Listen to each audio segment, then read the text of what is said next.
देखिए, ये सवाल भी हिंदुस्तान में जो मुरव्वजा इस्लाम है, जो इस्लाम हम में की अक्सरियत फॉलो करती है, उस इस्लाम की एक शक्ल बन चुकी है कि हम घरों के बाहर 786 लिख देते हैं।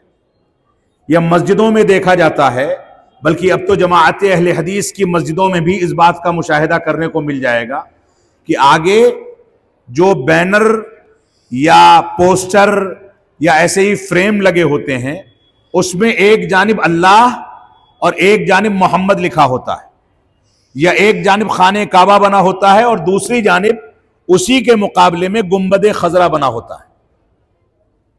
यह तरीका अब जमाअत अहले हदीस के लोगों के यहां भी दाखिल हो गया है। या ऐसे ही 786 जिसको बिस्मिल्लाह के हुरूफ का अबजद के लिहाज से मजमूआ करार दिया जाता है, ये सारी की सारी चीजें बिदअत के जुमरे में आती हैं। 786 लिखना इसलिए जायज नहीं क्योंकि बिस्मिल्लाह की जगह कोई आदत या कोई गिनती नहीं ले सकती, और ना ही ये तसव्वुर सहाबे किराम, ताबिईन इज़ाम, तबे ताबिईन और अइम्मे अरबा, यहां तक कि इमाम अबू हनीफा और उनके शागिर्दों के यहां यह तसव्वुर मौजूद नहीं था।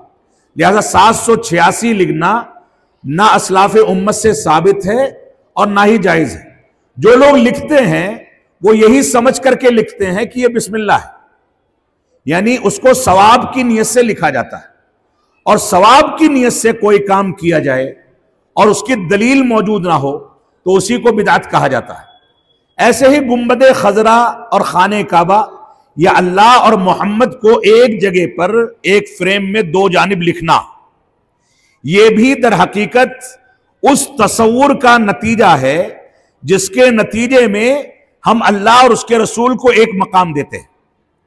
बाद लोग कहते हैं कि वही जो मुस्तवी अर्श था खुदा होकर उतर पड़ा है मदीना में मुस्तफ़ा होकर। ये वहदतुल वजूद के अकीदे की तर्जुमानी है कि जो अल्लाह है वही मोहम्मद है।